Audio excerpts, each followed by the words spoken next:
Assalamualaikum warahmatullahi wabarakatuh. Halo teman-teman, apa kabar semua?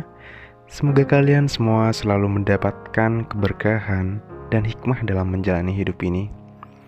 Bagi teman-teman yang baru mampir di channel ini, selamat datang dan selamat datang di channel Jendela Gita, channel yang menyajikan tentang pelajaran hidup untuk menjadi pribadi yang lebih baik lagi. Teman-teman sekalian, kali ini saya akan menyajikan bagaimana menggali dan mengembangkan potensi yang ada dalam diri kita. Selamat menyimak, selamat menikmati. Semoga kita dapat mengambil pelajaran dari audio atau lebih tepatnya video kali ini.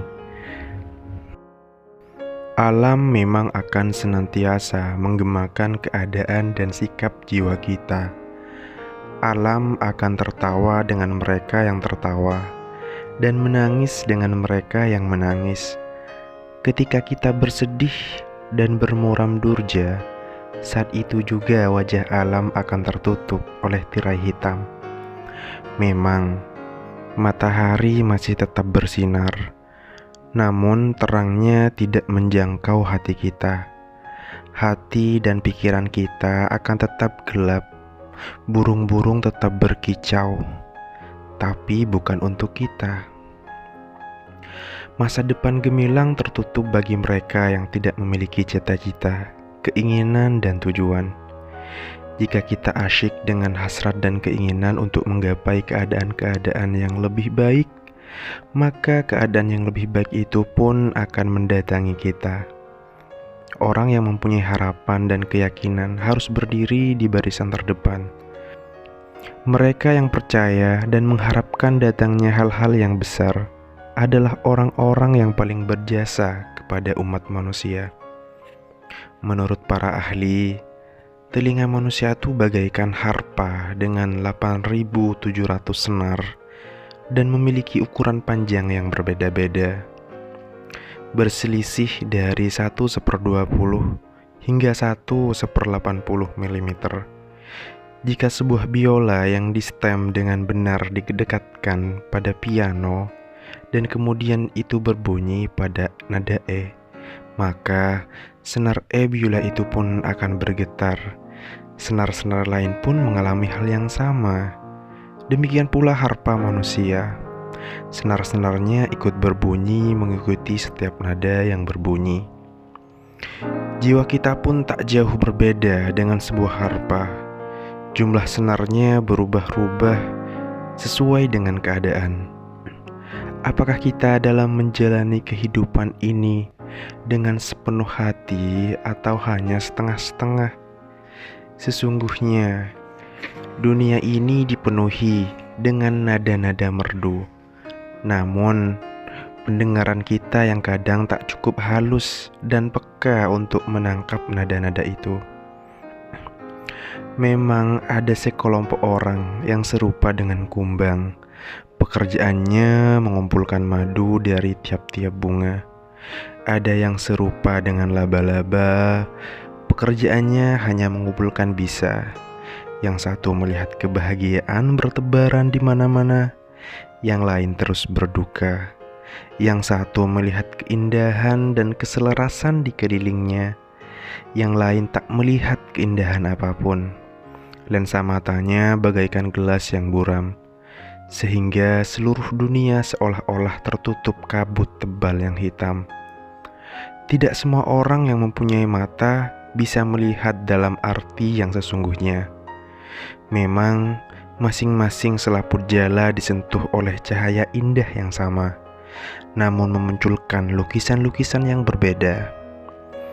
Orang yang satu hanya melihat ilalang kering, orang lain melihat taman bunga.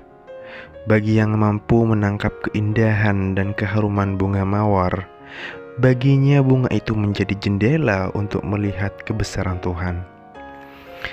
Jika kita ingin mengambil sesuatu dari kehidupan ini, kita jangan hanya memandang, tetapi juga harus mampu melihat.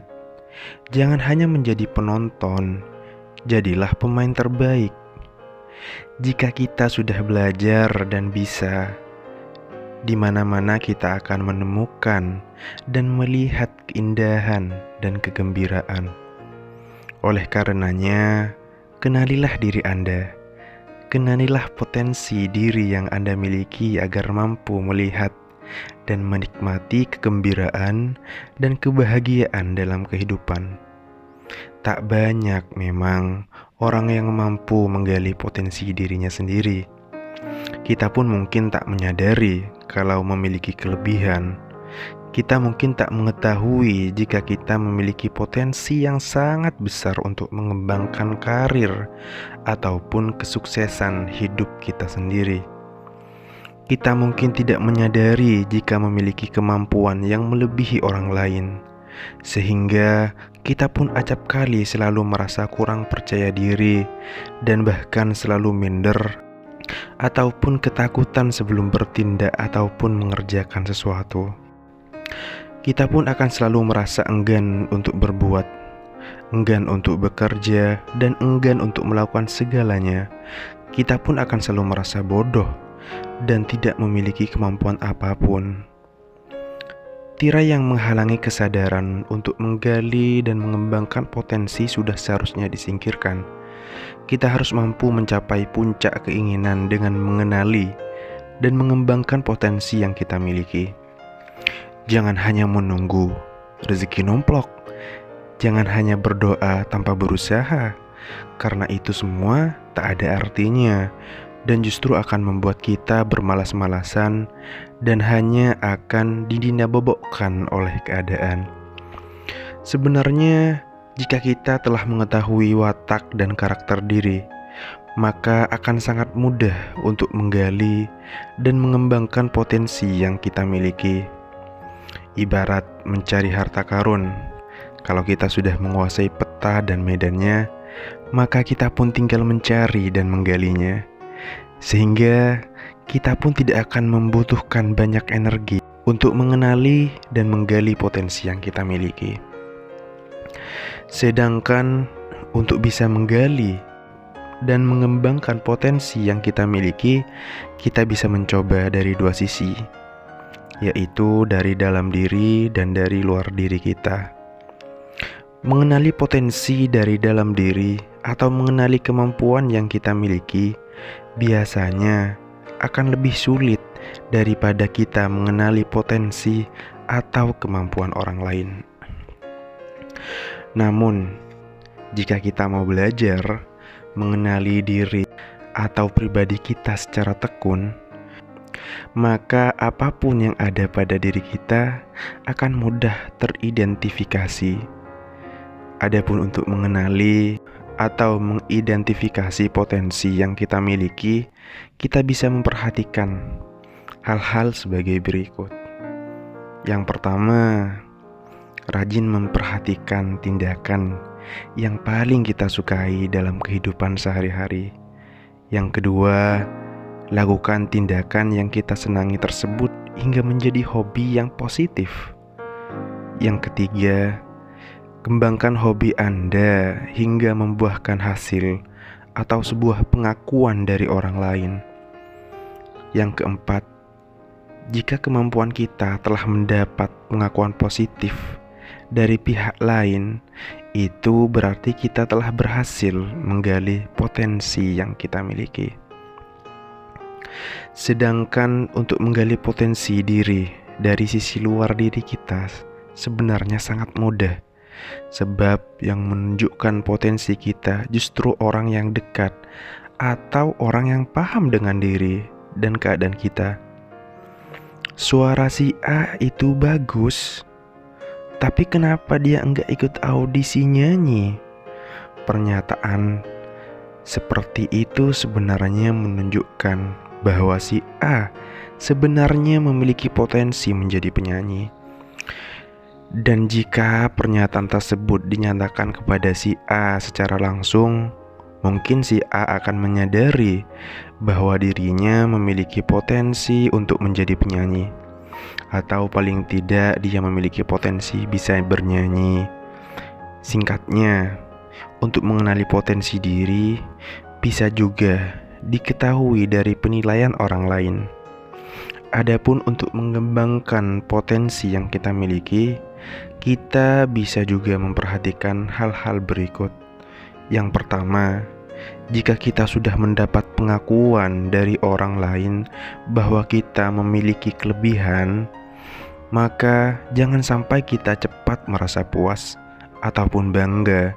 Namun kita harus segera melakukan tindakan atas kekayaan yang kita miliki. Yang kedua, lihatlah potensi yang sudah tergali secara terus-menerus. Sebab jika potensi tidak sering dilatih, maka ia pun tidak akan berarti apa-apa bagi kehidupan kita. Yang ketiga, jangan berhenti berlatih sebelum potensi tersebut benar-benar berkembang ataupun membuahkan hasil. Yang keempat, bukti dari keberhasilan mengembangkan potensi adalah prestasi ataupun kesuksesan. Oleh karenanya, kemampuan menggali dan mengembangkan potensi adalah modal awal untuk mencapai sesuatu keberhasilan. Modal awal untuk meraih kesuksesan. Oke teman-teman, sekian dari saya. Semoga kita bisa memetik pelajaran dan menjadi pribadi yang lebih baik dan lebih baik lagi dari sebelumnya. Amin. Assalamualaikum warahmatullahi wabarakatuh.